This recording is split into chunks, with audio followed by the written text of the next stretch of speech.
So, hello then. Welcome back to another Night of the Movies podcast. I'm Spike Knight, and in these podcasts, I like talking all things movies and TV, and whatever I want, whenever I want. And in today's podcast, I'm continuing on with my Star Wars film reviews as I review Star Wars Episode 3, Revenge of the Sith. But just before I get into that, I want to quickly say in this podcast today that I have hay fever right now, so I sound a bit bummed up, and that's why. And I'm also not thinking straight because I have hay fever and it really affects me. But hopefully it's going to be a great and fun podcast to listen to and or watch. So let's get into it, shall we? Star Wars Episode 3, Revenge of the Sith. So, this was the 6th Star Wars movie to be released, and it came out in 2005, 3 years after the predecessor, Attack of the Clones, which came out in 2002, and it was the 4th Star Wars movie to be directed by George Lucas, who previously directed the original Star Wars film that was, originally titled Star Wars, which came out in 1977, is now titled Star Wars Episode 4, A New Hope. George Lucas directed that. He did not direct Empire Strikes Back, and he's credited as not directing Return of the Jedi, although he kind of did. But he returned to direct the Star Wars movies in 1999 with The Phantom Menace, the first of the Star Wars prequels. He then continued to direct the Star Wars movies with Attack of the Clones, and he ended his time directing the Star Wars movies with this film, with Star Wars Episode 3, Revenge of the Sith. So for the longest time, this was the final Star Wars movie. I mean, it was 10 years after this film was released that The Force Awakens was released. The Force Awakens was released in 2015, and this film, as I've already said, was released in 2005. And although in that time we did get the Clone Wars movie, that doesn't really count in my opinion. It's a completely different style of filmmaking, so I don't count that as a proper Star Wars movie. But that's just me, because, I've already spoken about this on this channel. I'm not a fan of Star Wars animation. If you are, that's great, and if you love the Clone Wars movie, I'm super jealous, but no, I personally think that movie is absolutely appalling. So, yeah, going back into what I was saying, this for the longest time was the final Star Wars movie. And I think you can feel that when you watch it, because I remember all the many, many, many years ago that I watched this film for the first time, I really didn't know what to expect, because I knew what trilogies were by the time that I watched the film for the first time. So I knew this was the sort of conclusion to the story I'd been watching from The Phantom Menace, but I didn't really like Attack of the Clones when I first saw it. I mean, I enjoyed it, but I also knew deep down that the film hadn't really worked for me. So I sat down to watch Revenge of the Sith, not knowing what to expect. And then 2.5 hours later, once the film finished and the credits started rolling, bum ba dum ba dum ba dum ba dum ba dum ba dum ba dum bum bum ba ba bum bum. Once the credits started rolling, I remember feeling emotionally affected by what I just witnessed.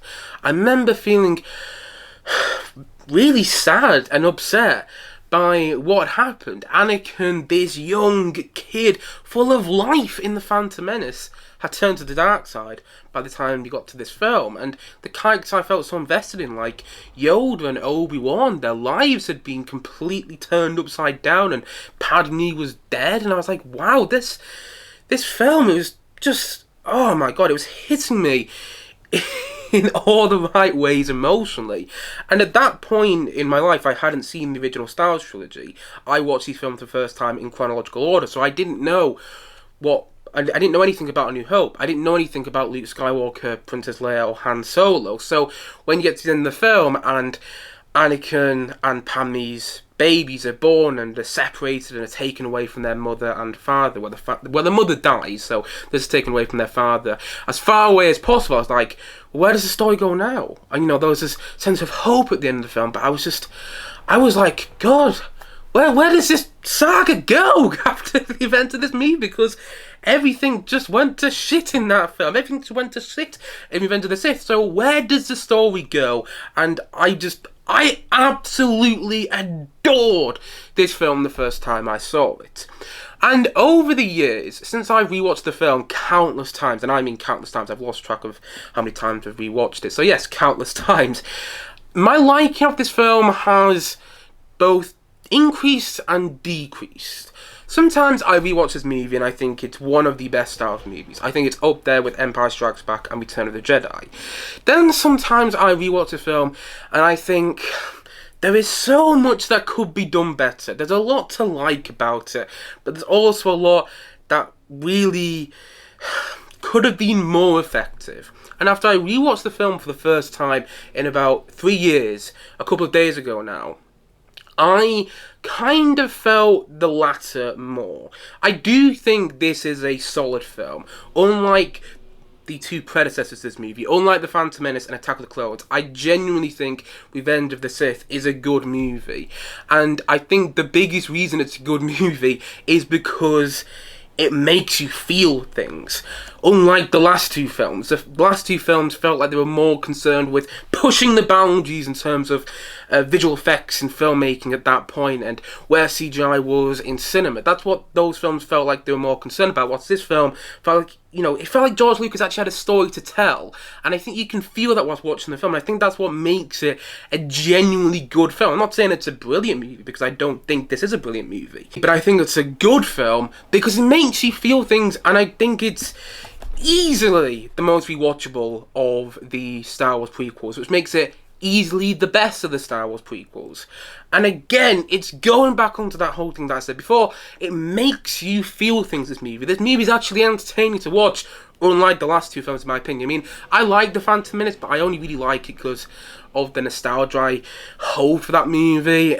And Attack of the Clones, there are parts of that film that I like, but ultimately I do find it hard to rewatch. It's a slog to get through whenever I rewatch it. Whilst this film I look forward to rewatching because there is actually a heart in this movie. This movie has a heart. It's got a dark heart, this whole idea of Anakin killed younglings, but that whole section of the movie is evidence that this film has heart. And I think it's also evidence that George Lucas, when he came round to making this movie, he wanted to tell this story.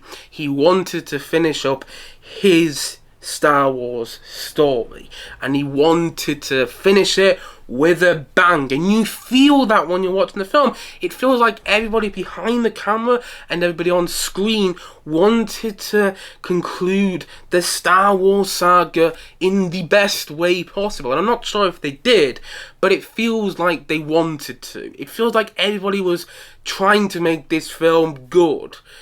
It feels like there's a story to tell, and I love this feeling of dread and tragedy that this film has. This tragic feel that continues throughout most of the movie, up until the last two scenes of the film, the last two moments when you see Baby Leia with Senator Bail Organa on Alderaan, and Baby Luke with young Aunt Beru and Uncle Owen. Up until those two final scenes, which I think give a feeling of hope, a new hope, if you will. See what I did there? Up until those two scenes, there's this feeling of tragedy throughout the movie. There's this feeling like this is the end of something happening and we're witnessing it on screen. There's this feeling that this is the end, and I love how this film has that about it, because the last two movies, and I'm going to compare to Phantom Menace and Attack of the Clones quite a bit in this review, so what?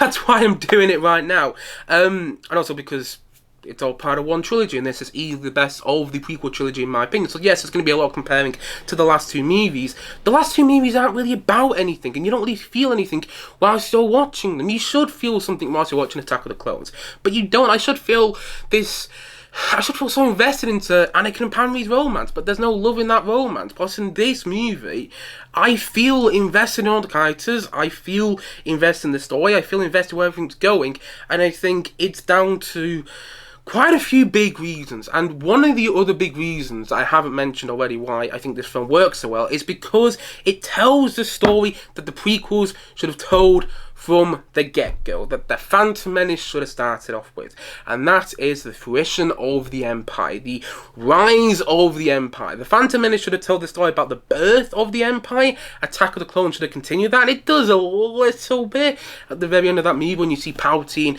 looking out onto his clone army, and you hear this grand orchestral version of the Imperial March playing in the background.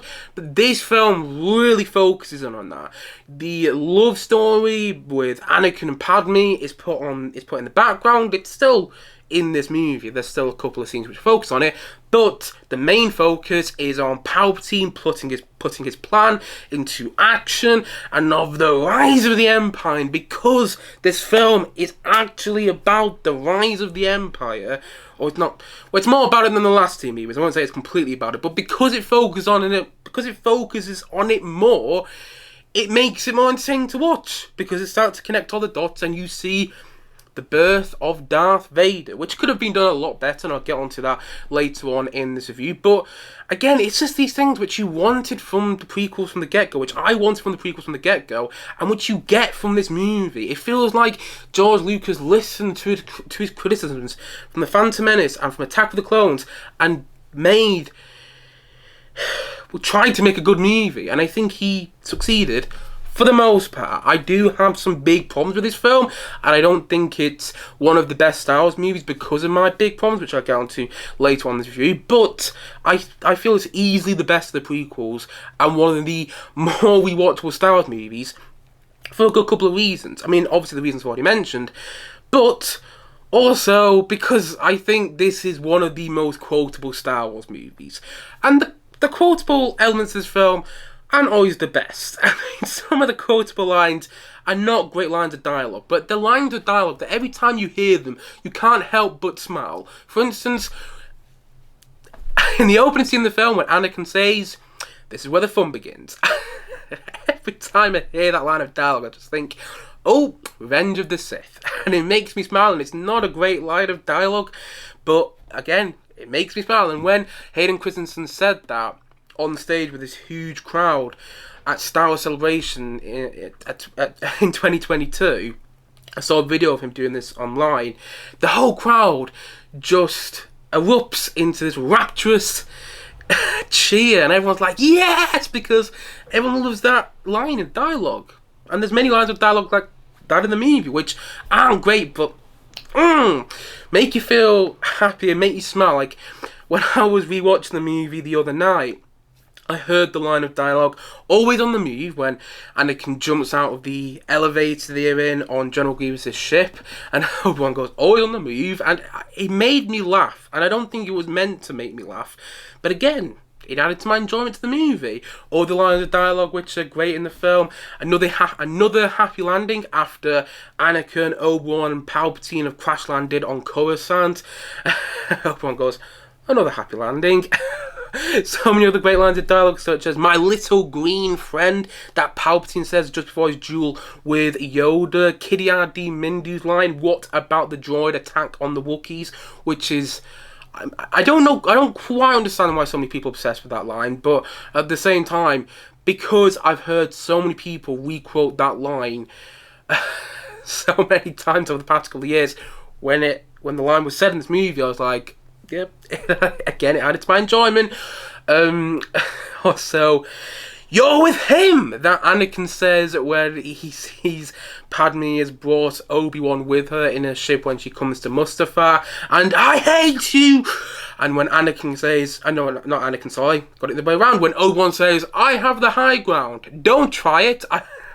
It's like, again, these are not good lines of dialogue, but they just add to enjoying the movie. And obviously, General Grievous' line, "General Kenobi." I mean, oh god, these lines. Right, so this is an add-on, hence why I'm wearing different clothes, hence why the lighting is different in the bedroom, because I'm recording this on a different day than when I initially recorded the podcast, and hence why Obi-Wan has moved in the background of my bedroom, because I had to mention this, and I remembered to mention it as I was editing my review of Revenge of the Sith, and that is this. I was editing the quotable sections of my review where I talk about all the quotable lines from this film. And I'm editing it, and I realised I forgot to mention the line which I've heard most people quote from this film, and that is Obi-Wan saying, "hello there," which he says when he jumps down from the ledge just before he duels with General Grievous. And I love the way Ewan McGregor says hello there in this film. But I always find it weird that everyone always thinks it's from this movie, and everyone always quotes the line as if they're quoting it from Revenge of the Sith, because Obi-Wan says it in A New Hope. I think he says it the first time you meet him in that movie. He pulls his hood over his head, and then he says, "Hello there." I think, if I remember correctly, because I haven't seen A New Hope in a good couple of years, but if I remember correctly, that is what happens in the film. So I find it a bit odd that people say it's from this movie and quote it as if it's from this movie. But I do love when Ewan McGregor says it. And I can't believe I forgot to mention it when I was recording the podcast, but that's why I recorded this add-on, because I had to mention it, as it's another quotable line from this film that people have quoted to death. And it's another thing that when I was watching the film about a week ago now, it did make me smile. When Ewan McGregor jumped off the ledge that he was watching General Grievous from, when he sees General Grievous, he says, "Hello there." It's another thing which made me smile. Anyway, back to the podcast and back to me rambling on about this film. It's not a well-written film, but every time these lines of dialogue are said, I smile from ear to ear, and they add to my enjoyment of the movie. And yes, it might not be intentionally, they might not intentionally, I don't think their intention, what I'm trying to say here, I don't think they were intended to be funny. Like, I don't think George Lucas wrote these lines as comedic lines. I mean, he might have, but I think he just genuinely thought these were good lines of dialogue, and they're not. But yeah, as I already said, and as I'm going to say again, they add to your enjoyment of the film, and they make it, I think, lines like, this is where the fun begins, another happy landing, General Kenobi, and I have the high ground, make this film more rewatchable and more fun to rewatch than Attack of the Clones and The Phantom Menace. And going back onto what I said before about how I feel when it comes to this movie, like George Lucas had to listen to his criticisms from The Phantom Menace and Attack of the Clones. And another reason I think this film works is because of the opening scene. I love the way this film opens. I mean, it's not my personal favourite opening scene of the Star Wars franchise. I personally prefer the opening to Rogue One, The Force Awakens, and yeah, I'd probably say The Last Jedi. I'm a big Last Jedi fan, so, bear that in mind. But I do think this is one of the better, I do think it's actually one of the best openings to a Star Wars movies. I do think it's actually a really great opening, because it feels like one of my big problems with Attack of the Clones was it had a lack of space battles. Yes, you've got the one little space battle between Jango Fett and Obi-Wan in that movie, but it lasts for 5 minutes, and it's not that good in my opinion. Whilst in this movie, and because of that, I felt Attack of the Clones, and I said this in my review of that movie, I felt that film was lacking what's in the title. It was lacking Star Wars. Whilst when it comes to this movie, it feels like George Lucas heard my criticism, and in the opening scene, he gives you, and he gave me Star Wars. You see Anakin and Obi-Wan in their starfighters going to General Grievous' starship, and the opening sequence, visually, I still think it's stunning. Now, I don't think all the CGI in this film has held up the best, but I think the CGI in the opening sequence is visually gorgeous, though. I do think it has held up, and I really love how in the opening sequence there's so much going on in this big space battle, and it feels like George Lucas went to the visual effects artist who had worked on the Star Wars prequels. He went to them with his idea for the opening sequence for this movie and said, in this opening sequence, I just want you guys to show off about how far visual effects had come to by this point, how far we'd push visual effects, because it does feel a little like a flex. It does feel like George Lucas and the visual effects artists are going, wow, look how much we've pushed the boundaries of CGI. We're going to get to the opening sequence of this movie with the Star Wars prequels. But at the same time, I think it works. I think that opening sequence is just so entertaining to watch. It's so wildly entertaining, and I love the way it looks, and I love that it puts the Star Wars in Star Wars. Something I felt was missing from Attack of the Clones, and something which is instantly in this film just like that. Really, the John Williams score going in the background as well. Bum, ba-ba-da-bum, ba-dum, bum, ba-ba-da-bum, Bum, ba-ba-dum, ba-dum, bum, bum, bum, bum, bum. I love the music that plays in the opening, and it's exciting, and it's something the last two films missing. The last two films didn't have good opening sequences at all. The Phantom Menace has a really poor opening. As does Attack of the Clones, it has a laughable explosion in its opening sequence. I mean, every time I watch Attack of the Clones, I'm like, oh god, here comes a laughable explosion. Whilst every time I go back to rewatch Revenge of the Sith, I look forward to the opening. I think the opening is one of the highlights of the movie. And I think it's another reason it works. And this is a big reason I think this film is actually good, is because George Lucas let his actors actually act in this film. You know, one of the big criticisms surrounding the prequels was that every character in these movies speaks with the same expression to their voice, speaks in the same tone to their voices. No one's got any excitement in their voices. No one's got any passion to what they're saying. No one's saying anything with any acting. You know what I mean? There's no performance going on, and I understand why that criticism is said about the prequels. I don't personally totally agree with it when you talk about the Phantom Menace and the acting in that film. I do think there's some decent acting in that film, not some brilliant acting, but some decent acting. And say what you will about Jar Jar Binks, but he does speak with some, expression to his voice. I had a fault at times as well. I had a fault at a lot of times in the movie. But, I don't think of... I get where they're coming from when people say that there isn't much action in the Phantom Menace, but I don't totally agree with that. Although I do agree with it when you get to Attack of the Clones, because, pardon me, the acting in that movie really isn't the best. But the acting in this movie, listen, I'm not saying it's Oscar worthy, but it actually feels like the actors are doing their job. It feels like George Lucas let the actors act, and it makes the film that more fun to watch, and it actually makes you get invested in the characters. For instance, Ewan McGregor as Obi-Wan. I love Ewan McGregor as Obi-Wan in these movies. Look, I've got a cardboard cut of him back there from The Phantom Menace.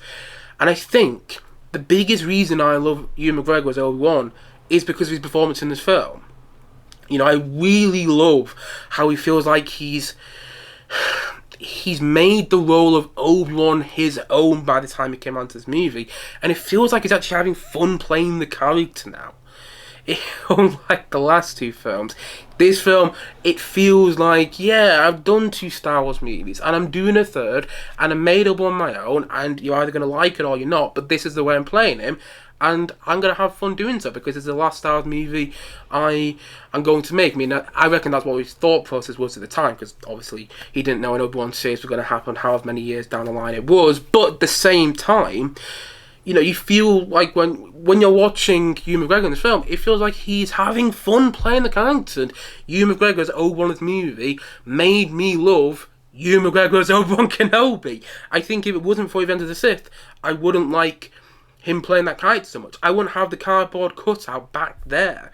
I really love Ewan McGregor's performance in this film, and this film also made me appreciate Hayden Christensen as Anakin Skywalker, because, and I know everyone said this already, and I do agree with it, though. I don't think he was great as Hayden Christensen. I don't think Hayden Christensen was great as Anakin Skywalker in Attack of the Clones. I don't think he did some great acting there.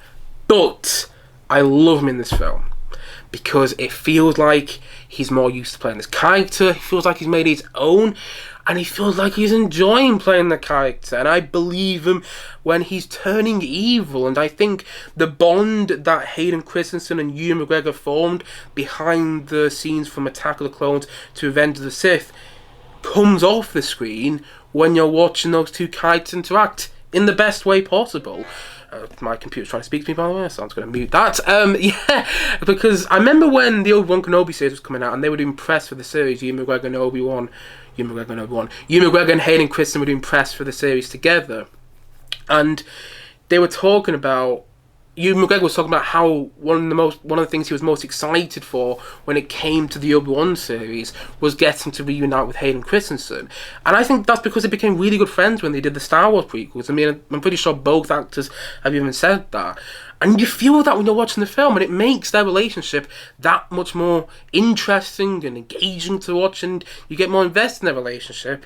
And so when Anakin turns to the dark side, and when those two, when those two fall out, when that relationship falls apart, and they have their big duel on Mustafar, which is brilliant, by the way, and I'll talk about that in more detail later on in this review, very short in this review even, when that relationship falls apart, you feel it more because the actors, I think you can tell their bond has grown a lot from the filming of the second movie to the third movie, and because both actors get along really well. I think they both got along really, really well when it came to making this movie.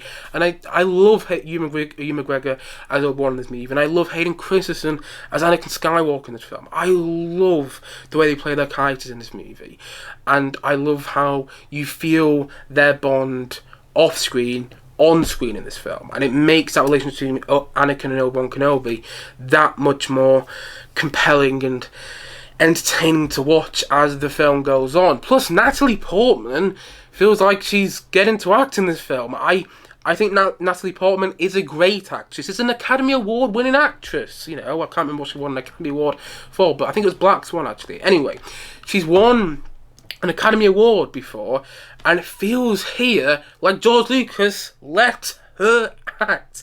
I mean, I don't think she's given off her best performance, but I think she's given off a much better performance than she did in the last two movies. And I think Ian McDiarmid, who is someone I haven't really talked about, I haven't really talked about the character Palpatine at all over my views of the Star Wars prequels. I think Ian McDiarmid is great in this film as well. I think he was honestly one of the best performances in all of the Star Wars prequels, if not the best performance in the Star Wars prequels, because it actually feels like he understands the assignment. He plays Chancellor Palpatine / Emperor Palpatine, because he's kind of going between the two in all three movies. It feels like he's playing it as a sort of pantomime villain, and he does it really well. And I really like the way he plays the Emperor in this movie. Yeah, all the acting, for the most part, I mean, there's still some wooden acting here and there, but for the main performance in this movie, it actually feels like the actors got to act, and it does make the movie more entertaining and more rewatchable. Because listen, whenever I rewatch this film, I feel like I'm watching Ewan McGregor and Hayden Christensen get along whilst they're playing Obi-Wan Kenobi and Anakin Skywalker. And again, it makes the film better. Plus, I love the world building of this film. That's something I've complimented. That's a positive I've had of all the Star Wars prequels. It feels like, say well about the Star Wars prequels, but the world building has always been great with these movies. Whether it's The Phantom Menace, where you get to see all these different sides of Tatooine, and you also get to see some new planets like Naboo and Coruscant, to Attack the Clones, where you get to see Geonosis, and you get to see Kamino, to this movie, where you get new planets like Kashyyyk, the Wookiee planet. I love how you get to see Wookiees in this film, and how Chewbacca is back, because obviously this movie was made after the original trilogy, and they got Peter Mayhew, who played Chewbacca in the original trilogy, to come back to play the character in this film. And I love that we get to see Chewbacca in this film. I can't do a Chewbacca impression to save my life. How would you do it? Nah, not great when I'm put on the spot, but I love seeing Chewbacca back in this movie. And I love that we get to see all of his kind there as well, because I don't know how true this is, but I heard it from someone online, so let's say it's true for the sake of this review. George Lucas, when he came around to writing Return of the Jedi, he originally wanted the final battle in that movie to be between the Wookiees and the Empire. But in order to sell more toys, he changed the Wookiees to the Ewoks in that movie. So instead you get the Ewoks versus the Empire in the Battle of Endor towards the end of Return of the Jedi. And I like the Ewoks. I mean, I love the Ewoks even. I'm not going to lie. I'm a big Ewok fan. Although sometimes I do wonder what that final battle in Return of the Jedi would have been like if it was the Wookiees versus the Jedi and Wookiees versus the Empire instead. Whilst in this movie, you get that to a degree. It's not the Wookiees versus the Empire, but it's the Wookiees in a giant battle with the evil force of the droids and the separatists. You get You almost get it. You don't get the Wookiees versus the Empire, but you get the Wookiees versus another Empire-like army. You get the Wookiees in a big giant battle. That's what you get. And I like the fact that you get that. I love the fact that you get that even. I wish we got to see the Wookiees loads more in this movie.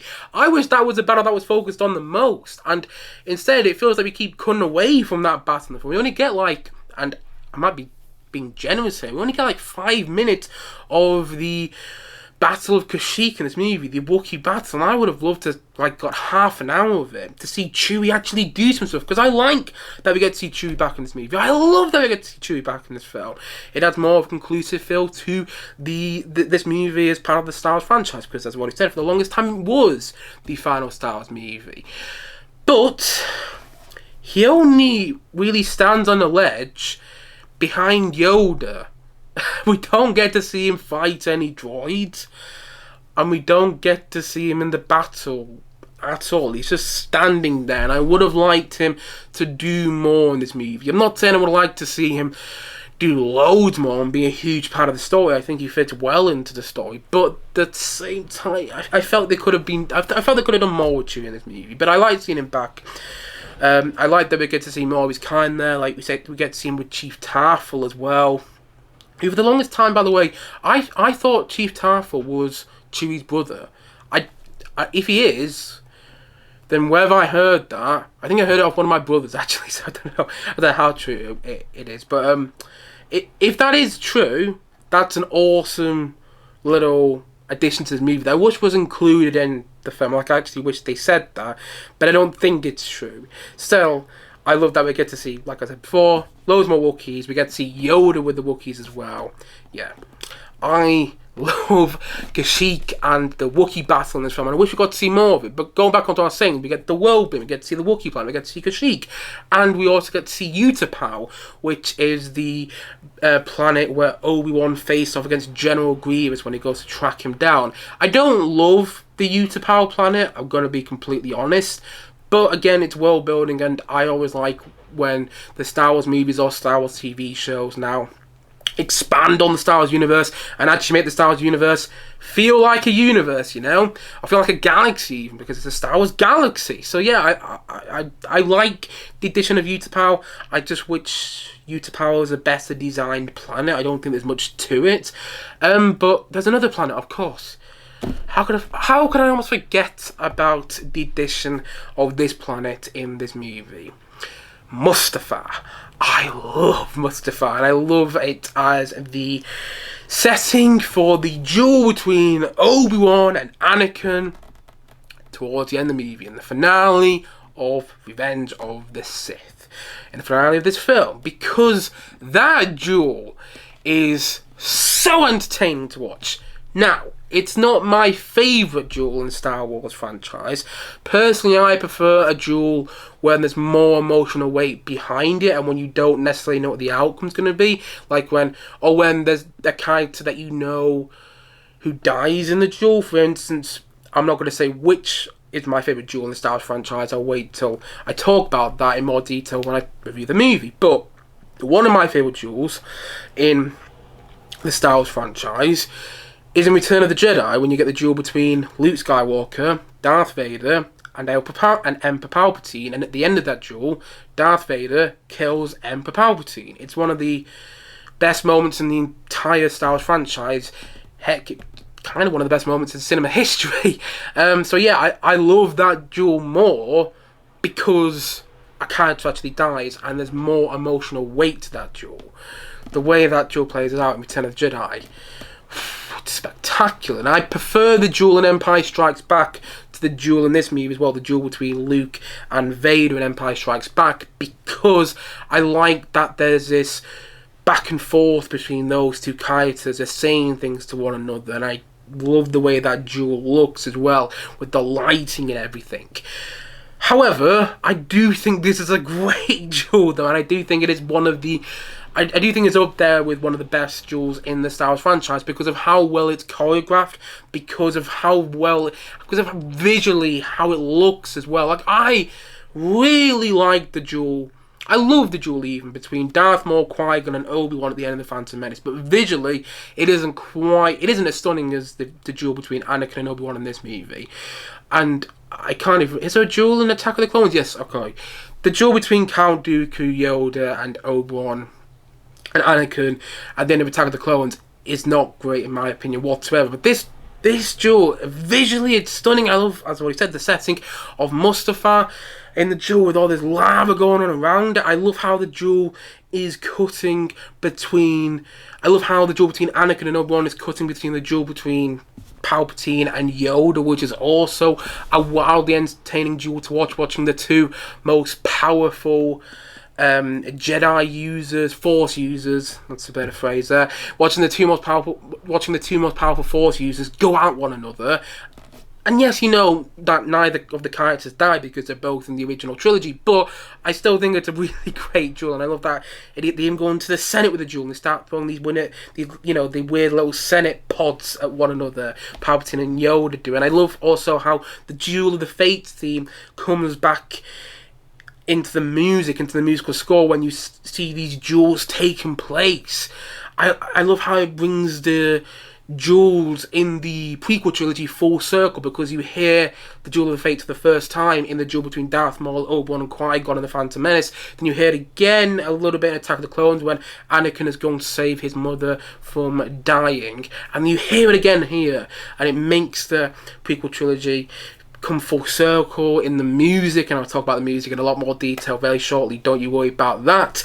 But I love how the Duel of Fates theme comes back here, and I think the duel between Anakin and Obi-Wan is wildly entertaining to watch. It's very well choreographed. I do wish some of the dialogue was better at the end of that duel, like when Anakin says, "I hate you, no!" The lines are a little... they're not great. And Obi-Wan saying, "I have the high ground." I mean, it's been memed to death. But, you know, it's a really great way to end Revenge of the Sith. It's a really great addition to the finale of this movie, and I love that duel. I think it's beautifully done, and I love the emotional weight behind it as well. I mean, it's not got quite the emotional weight that the duel in Return of the Jedi does, but I do like that there was more emotional weight behind this duel than the duels in the last two Star Wars prequels. For lightsaber duels, and if you're a Star Wars fan, the duel between Anakin and Obi-Wan and the duel between Yoda and Palpatine are really great ones to watch.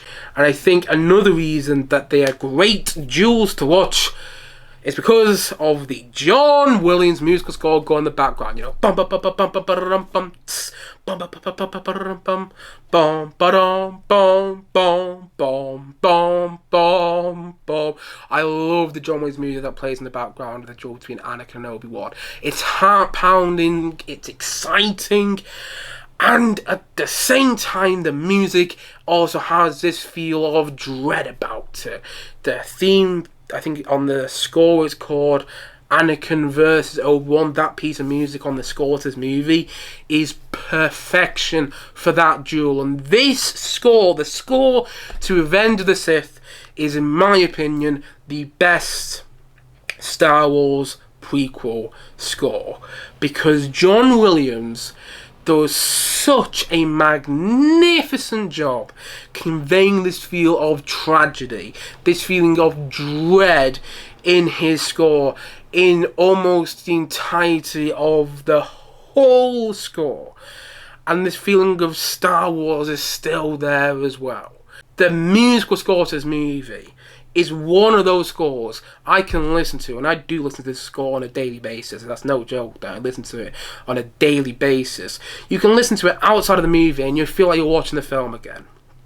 I mean, right from the get-go, it feels like John Williams wants to go out with a bang on what he thought was his final Star Wars musical score. I mean, the sound and the way the orchestra sounds when you listen to the score of this movie, it feels like, God, there's so much going on in this score itself, and it's telling its own story. And I love musical scores like that tell their own story.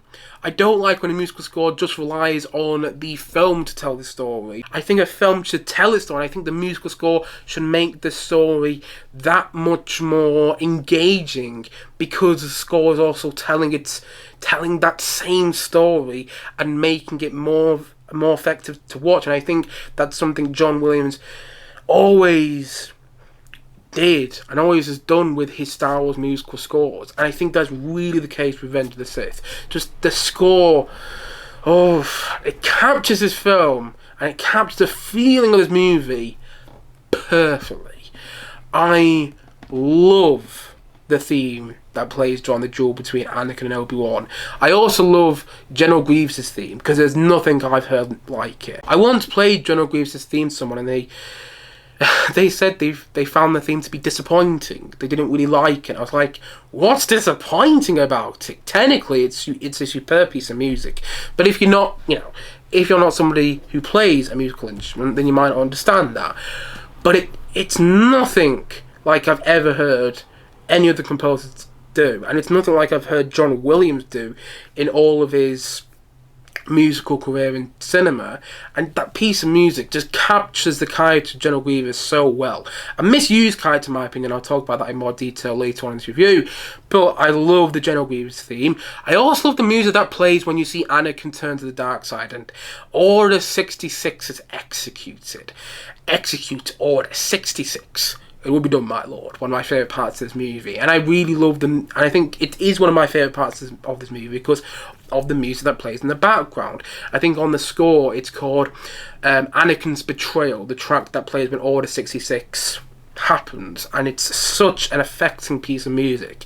I think it's one of the reasons I found this film to be I think it's one of the reasons I was emotionally moved by this film when I first saw it, because of the musical score. And there's another piece of music when Anakin turns to the dark side called Anakin's Dark Deeds on the score to this movie, which is heart-pounding and moving to listen to at the same time. Like so much of this score, like even just the little bits in the score to this movie, the little musical cues when a starship is lifting off from a planet and landing on another planet, or when we get introduced to the planet for the first time, just the little bits of music that we hear when a character enters a room. It's like, wow, John Williams' score, it's giving me all the feels that the writing isn't, because again, and I'll talk about this in more detail later on in the review, the writing of this film isn't great, but the score makes up for that, because John Williams understood the assignment when he came round to scoring this movie.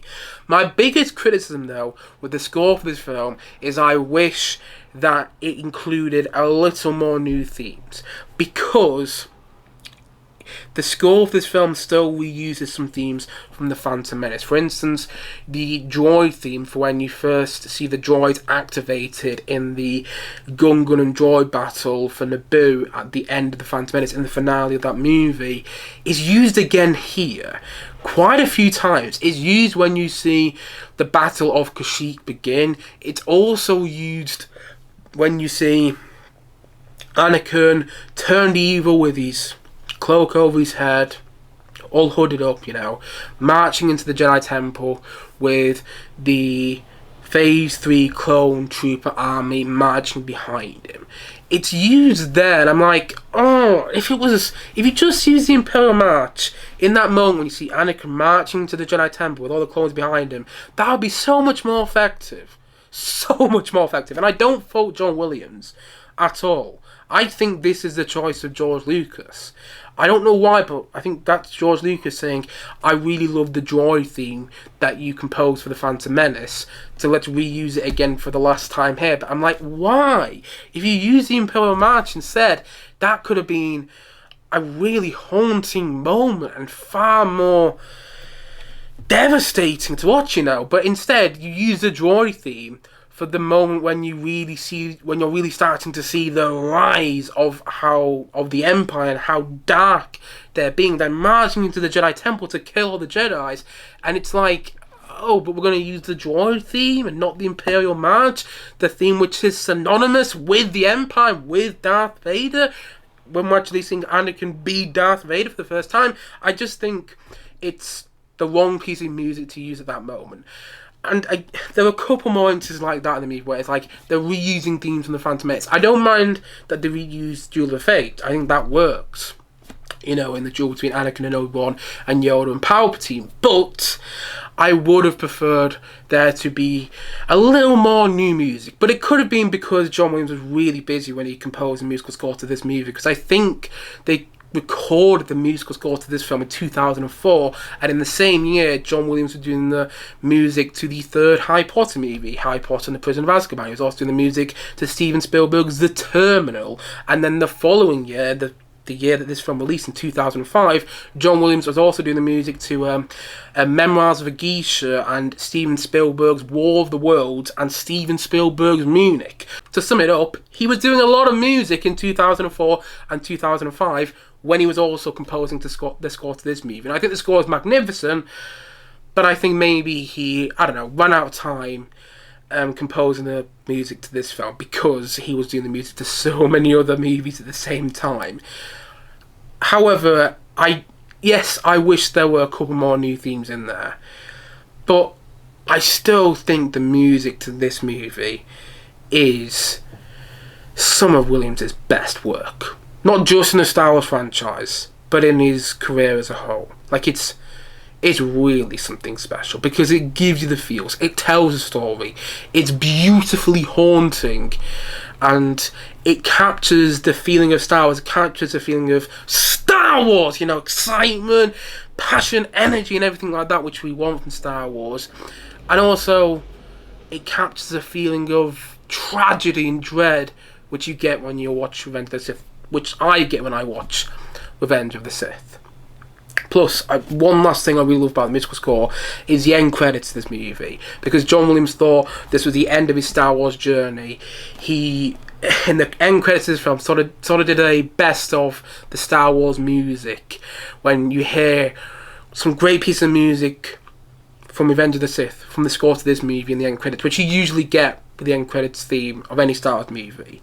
But also you get to hear Princess Leia's theme again, an updated version of that.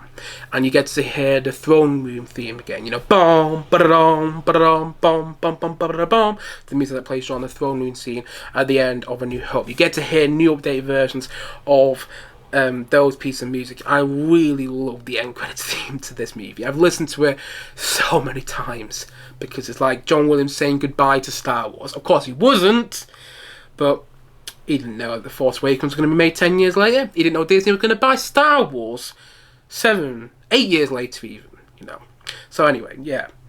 You get the point I'm making. I flipping adore the musical score to this movie. I adore it to pieces. And there is so many other things that I really like about this film. The costume design, something I haven't really mentioned in regards to Star Wars prequels at all. The costume design in these movies, say all about Star Wars prequels, but the costume design and the production design is fantastic. It's really fantastic. I've mentioned the production design because I spoke about the design of the starships and spaceships and creature design in the past couple of, in my views, of the past two Star Wars movies a little bit, but I want to focus on it just a little bit more now because, again, it all looks like something out of Star Wars. It all has a look and texture of a Star Wars movie, the world of Star Wars, and I really love the costume design of these movies, and I really love the production design of these movies. And sticking on with production design, this film feels like it has more sets. It feels like they used more sets in this movie, in the making of this movie, than they did with Attack of the Clones. One of my big problems with Attack of the Clones was how everything felt fake to me. I didn't believe in anything because I think by the time George Lucas came out to making the second of the Star Wars prequels, he became obsessed with CGI and digital filmmaking, and he tried to, I think, make all of Attack of the Clones digitally. Whilst here, it feels like he's pulled back on that. Not loads, but a little bit. And I think it helps because you get more. It feels like you get more practical effects. I'm not sure if you do, but it feels like you get more practical effects. And it feels like he's used more sets again. Like when characters actually walk into rooms, it feels like they walk into a set. Mostly. Not all the time, but mostly. So yeah, there's so much to like about this film. And I do think it's a good movie because it makes you feel things. It's about the Star Wars prequel should have been about all along, the birth and the rise of the Empire.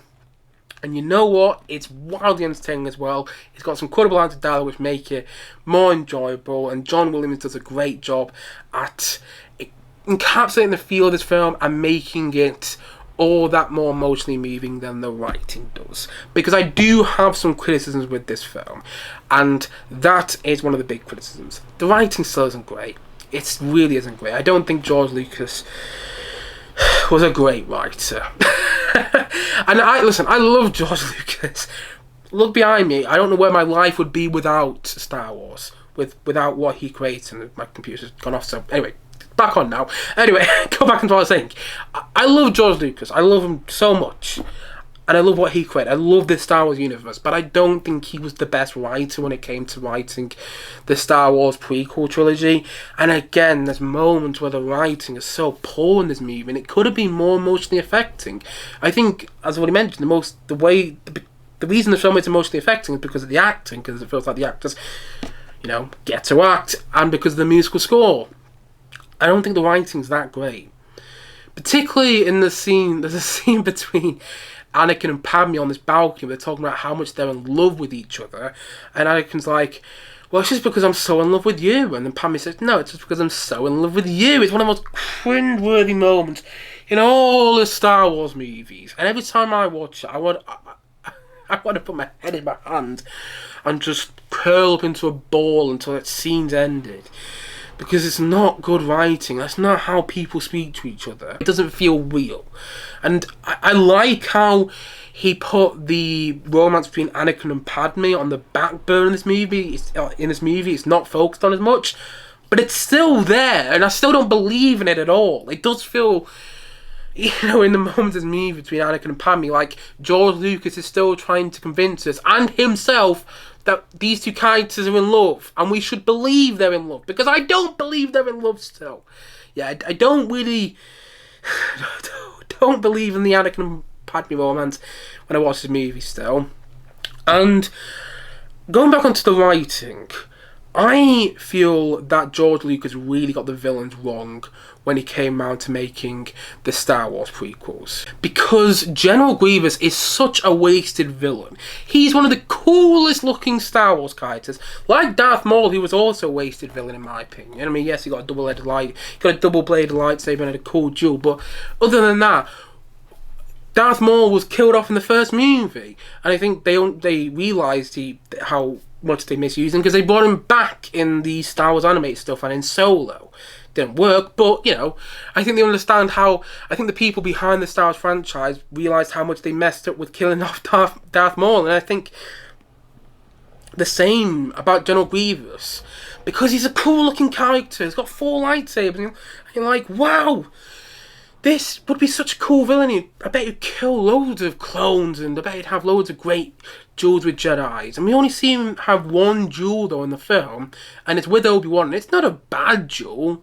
Although, does he even duel him? I can't even remember if he does. That's how memorable the duel between Obi-Wan and General Grievous is in this film.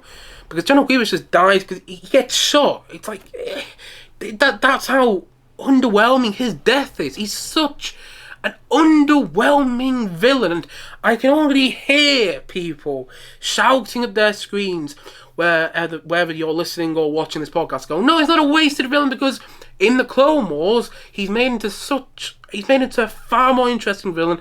They really develop on the character and everything like that. And if that's the case, that's fine. And if I said this with Attack of the Clones, if you watch the Clone Wars TV series or watch any of the Star Wars animated stuff, and you now value the Star Wars prequels far more because you watch Clone Wars or any of the animated Star Wars stuff, then that's great.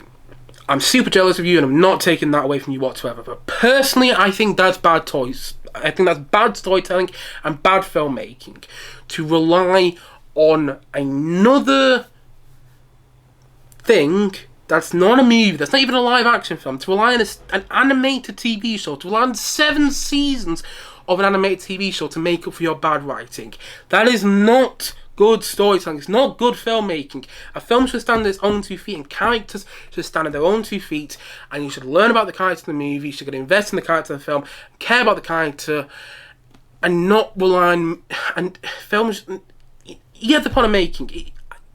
The Star Wars franchise shouldn't have relied on making General Grievous an interesting character in something that wasn't Revenge of the Sith. But instead, we meet General Grievous here, and he dies like 20 minutes later, or maybe an hour later, but we don't really see 20 minutes of screen time with him in this movie. Probably not even that. I think I'm being generous. I don't think he has 20 minutes of screen time, and he's such a wasted villain because he looks so cool, but also he speaks so weirdly, which makes him made the whole villain so perplexing to watch because he speaks a lot like this, and then he's killed off. And it's like, what's the point of the villain? It also makes me question what's the point of Count Dooku, because you have Christopher Lee playing Count Dooku. Christopher Lee, he's one of the best actors ever in my opinion, and he feels wasted in Attack of the Clones in my opinion, and then he comes back in this movie and he feels wasted even more. He has like 3 minutes of screen time, if that. And it feels like George Lucas, when he came around to write this movie, he forgot that he hadn't killed Count Dooku off. And so in the opening to this film, it's like, oh, we have to kill Count Dooku off. We'll just do it like this. It's like... And again, I understand that the Clone Wars series might make all this a lot better, and it might add value to these characters.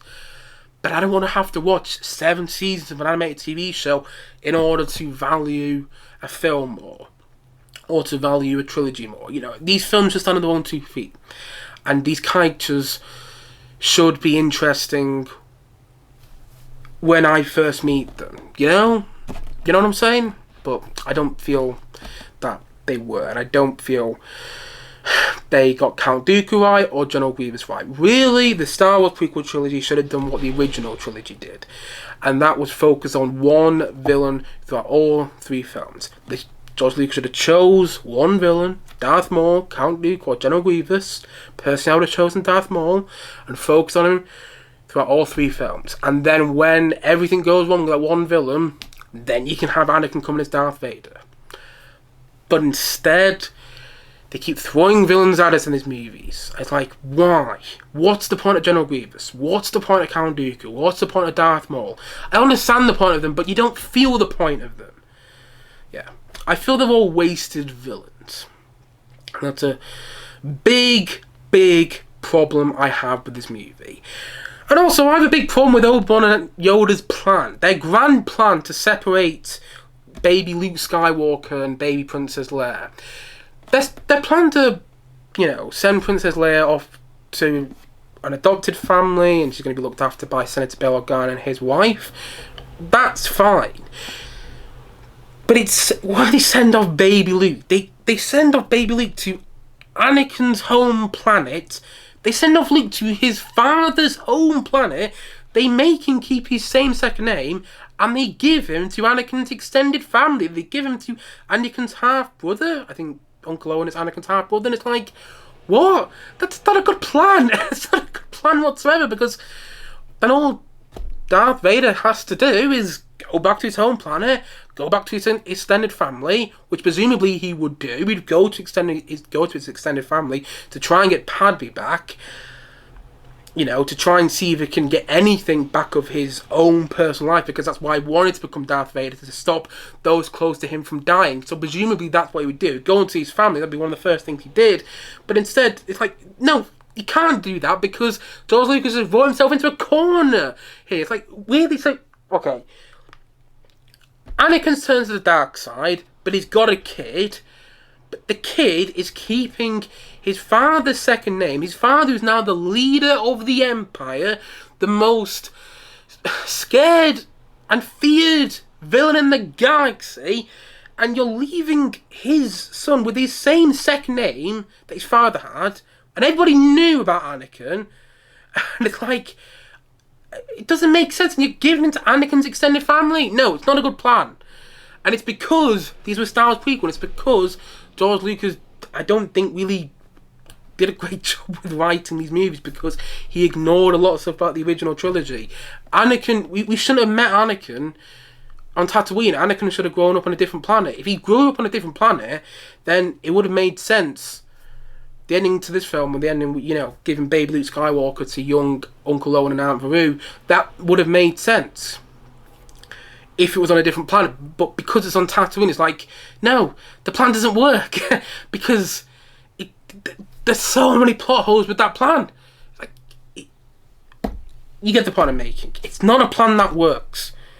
Luke is keeping the same second name as his father, who's now the most feared Sith in the galaxy, and he's going to his father's extended family, which presumably his father is going to go to soon anyway. But he doesn't, because that breaks Star Wars canon. That's what George Lucas does in this film. He breaks Star Wars canon.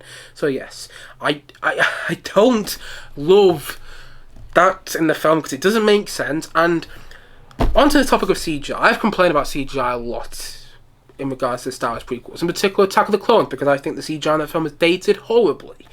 But the CGI in this film, I think it's aged okay. I think some of the CGI is aged really well, and some of the CGI is, it's notable, but it's not annoyingly notable. But then there's some CGI which is still dated badly. I really wish the clones were done practically in this film. I don't understand why they weren't. People would have loved to dress up as clones and be in the Star Wars movies. I think people would die to be in a Star Wars movie or die to be in a Star Wars TV show, the way people talk about the Star Wars franchise. So I don't think George Lucas would have been I don't think it would have been hard to get extras to be in these movies to dress up as clones, but instead they go for the route of CGI clones, and I think, it wasn't a great choice. I loved when you saw the clones turning into the stormtroopers for that brief little sequence in Andor, in one of the flashbacks, because it was so much more effective to see them practically. And I feel one of the biggest mistakes of the prequel trilogy was to focus on CGI so much, and I do feel that when you get around to the clones, and also R2-D2 in this film. In the first section of the film, where you're on General Grievous' ship, R2-D2 is mostly CGI, and you can tell. And you should never CGI R2-D2 in a Star Wars movie or Star Wars TV show. That should never be a thing. But do it in this movie. And keep on the topic with R2-D2. This movie made me realise how much R2-D2 and C-3PO were wasted in these three films. This movie made me realise that, because what is the point of them in these three movies? They're so important in the original trilogy, and they're important to a degree in the sequel trilogy, and I'll talk about that in more detail when I get on to talking about those movies. But here, they play no relevance to the plot, really. R2 plays a little relevance to the plot at the start of this film, but they just feel wasted. And having them in scenes alongside Obi-Wan and Anakin is also breaking canon again, because Obi-Wan doesn't recognise him when he sees him at the start of A New Hope. Now, I know people have made videos talking about why Obi-Wan doesn't recognise C-3PO and R2-D2 when he sees him in A New Hope, but I shouldn't have to watch someone else's very well edited video and very well theorised video explaining why Obi-Wan doesn't recognise his characters. I shouldn't have to look somewhere else other than the main movies to explain that, if you follow me. I'm not sure how much I'm making sense, because I've been going on for quite a while now, but yeah, it breaks canon. It doesn't work when you see Anakin in scene. When you see that Anakin was the person who came up with C-3PO, it makes you question that if the original trilogy was made after the prequel trilogy, which it shouldn't have been, by the way, but if it was made after the prequel trilogy was made, you could have had this great scene where Darth Vader saw C-3PO and R2-D2 and, I don't know, had flashbacks to his past, something like that, because he was the person who crafted C-3PO. But when they're talking about Darth Vader in the original trilogy, presumably C-3PO and R2-D2 know who Darth Vader is. They know that Anakin Skywalker turned into Darth Vader, and C-3PO could have offered up the information that he was at the wedding of Darth Vader, but he doesn't, because the prequel trilogy breaks canon, and having C-3PO and R2-D2 in these movies doesn't really work. I like that they have their own little storyline in Attack of the Clones, although it doesn't add any relevance to this overall narrative of that movie, and I like that you get to see them in these films, but yeah, could have been used a lot better. Yeah, I really don't like the way they're used in these films. I like that we get to see them, I just don't like the way they were used. Plus, and this is a small criticism, why didn't James Earl Jones come back to voice Darth Vader when Anakin turns into Darth Vader in this movie? Because James Earl Jones came back to voice Darth Vader in the small role he had in Rogue One. He's only in like 2 scenes in that movie, if I remember correctly. I need to watch that film soon, and I'm looking forward to doing that because Rogue One I love. At least I did the last time I saw it. But going back into what I was saying, why didn't he come back to voice Darth Vader in this movie? Because they got Peter Mayhew back to play Chewbacca. So yeah, don't understand that.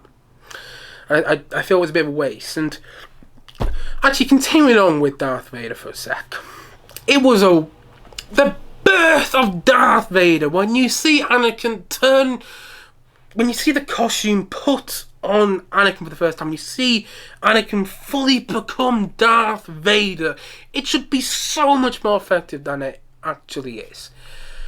But it's just, it's fine when he becomes Darth Vader, but it's not as great as it could have been. That should have been a really haunting moment. But instead, he just gets given the suit, he puts on the Darth Vader costume. Basically, it's put on for him. The helmet is placed on his head. In quite a good shot, I will say.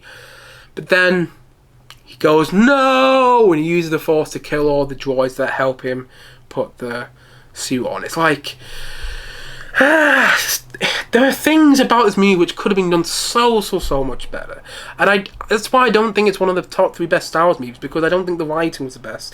And I don't feel it quite reached the heights that it could have. It should have been a far more effective movie.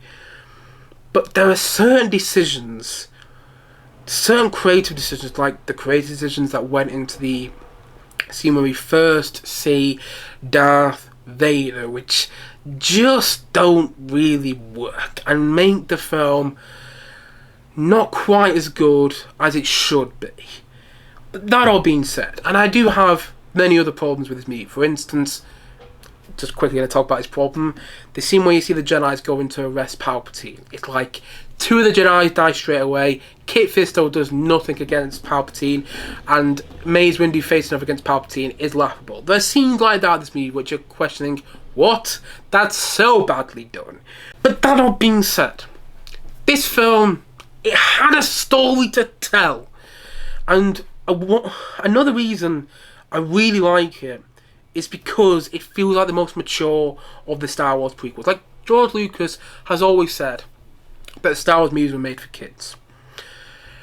And I can imagine kids going watching The Phantom Menace for the first time and loving it. Like I did when I watched The Phantom Menace for the first time. Then, watching it for the first time when it came out in 1999, and then getting to this movie when they're 6 years old in 2005 and being at an older age.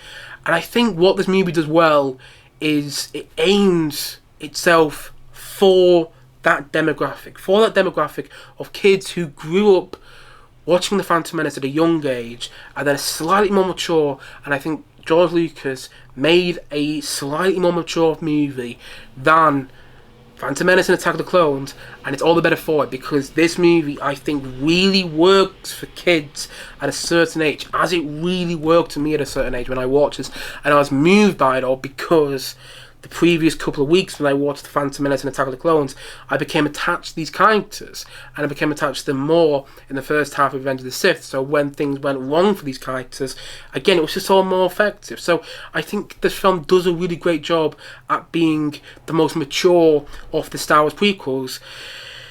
And additionally, I also want to say that I have a lot of nostalgia for this film. I have a hell of a lot of nostalgia for it, as I do with, well, I don't have a hell of a lot of nostalgia for Attack of the Clones, but I do have a hell of a lot of nostalgia for The Phantom Menace. And I have even more nostalgia for this movie because this was a film that this was a film which solidified my love for Star Wars, because after Attack of the Clones, after the first time I saw that movie, I was questioning whether the rest of the Star Wars movies were going to work for me. Then I watched this movie and I was like, oh no, I'm back in, And I'll always be thankful for this film for doing that for me. Because then, later on, I got to experience one of my favourite movies of all time with Empire Strikes Back. And I don't think Empire Strikes Back would be one of my favourite movies of all time if it wasn't for this film. If it wasn't for this movie. So yeah, there is so much I like about it. So much I like about it. And I'm happy that I do actually think this is a good film. Because the other two movies, The Phantom Menace is not a good movie, but I just enjoy it. But every time I enjoy it, I feel like I shouldn't. And Attack of the Clones I don't enjoy rewatching, but this movie I do enjoy rewatching. And I do feel it has a story to tell, which is why it works. It has a heart. It's got a dark heart, but you feel that dark heart though, and that's why it works. It's a good movie, and I'm happy I feel that way. I look forward to rewatching it, and I think it's easily the best of the Star Wars prequels for all those reasons I've said. It's easily the best of the Star Wars prequels, more than anything because George Lucas had a story to tell, and because it feels like he wanted to go out with a bang, which makes this film all the more entertaining and moving at the same time. And so, all in all, I'm going to say that Star Wars Episode 3, Revenge of the Sith, I'm going to say that it's a 7.5 out of 10. I'm giving it that rating because that's the rating I give films which I just think are solid, films which I think, have room for improvement and could have been better, and I do think this film could have been a lot better and a lot more effective. But it is what it is, and I think it works for what it is. I think it is the best of the previous two Star Wars prequels. I think George Lucas learned from his mistakes and made a good final conclusion to the Star Wars franchise. Although it's not a final, it wasn't the final conclusion, but his conclusion to the Star Wars franchise. You know what I mean? And another thing I wanted to quickly mention that I really like about this film is how you get to see Joel Edgerton as a young Uncle Owen, and you also get to see young Alan Favreau as well. Only briefly at the end of this film, because you saw them in Attack of the Clones. I didn't mention in my review of that movie, but you get to see them in Attack of the Clones, and apparently they filmed their parts for this movie and Attack of the Clones all together because George Lucas realised he had a plan for this prequel trilogy, so he knew that he wanted them to be in the final film in the prequel trilogy, so he just filmed their parts all together. If you follow me, honestly, been going for so long now, I'm not sure if I'm even following myself anymore. But because the point I'm making, I like that we get to see young Uncle Owen and Aunt Beru in the film because it just ties up all the dots. He dots the I's and crosses the T's. And I like small details like that in this movie. Because apparently there was a deleted scene where you saw Yoda actually arrive on Dagobah, because you see him go off in this little transport thing and you see him arrive on Dagobah. And I would have liked to see that, But we don't get to see it. We do get to see young Uncle Owen and Aunt Beru looking out onto the binary sunset, and that's the final shot of the film. And I think it's a really great final shot because, again, they thought this was going to be the final Star Wars movie, but it wasn't. I'm glad it wasn't, by the way. I'm actually glad it wasn't. I'm not going to go further into details there, but I'm glad it wasn't the Star Wars movie. I'm glad it wasn't the final Star Wars movie. But also, it does have this feeling of a conclusion about it, which I like, and it works. And that's something I can't really say about the other Star Wars prequels. I think this is genuinely a good film. Yeah. And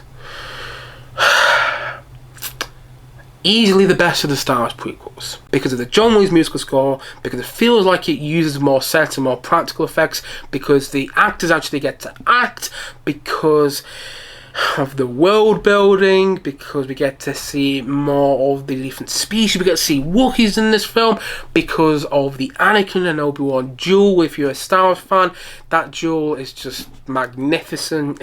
At least it is for me personally, because of visually, I think it's the best of the prequels, because of all these different reasons that I detailed throughout this review, and because of the biggest reason that I keep going back to: George Lucas had a story to tell. And that is why this film works, because it feels like he had a story to tell, unlike the last two movies where it feels like he's more concerned with pushing the boundaries of filmmaking.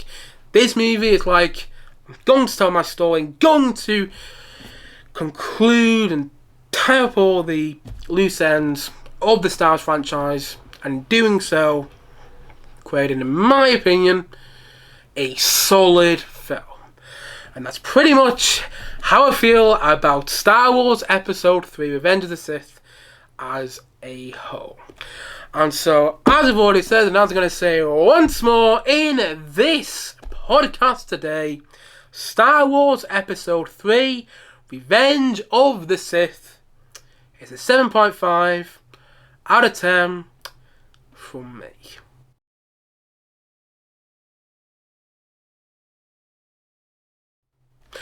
Anyway guys, that is it for today's podcast. Man alive, I've been going on for quite a while, so I'm going to round things off by saying, if you have seen Revenge of the Sith, please let me know your thoughts on it in the comment section below. Maybe it's your favourite Star Wars movie, or maybe you think it's one of the worst Star Wars movies. Whatever your thoughts are on this film, please let me know in the comment section below, and don't forget to be respectful, because we've all got our own Star Wars takes, and it's quite just discussing, but not shower each other about them. So yeah, please let me know your thoughts on Revenge of the Sith in the comment section below. And also, if you haven't yet, please do click down below and like and subscribe on this podcast.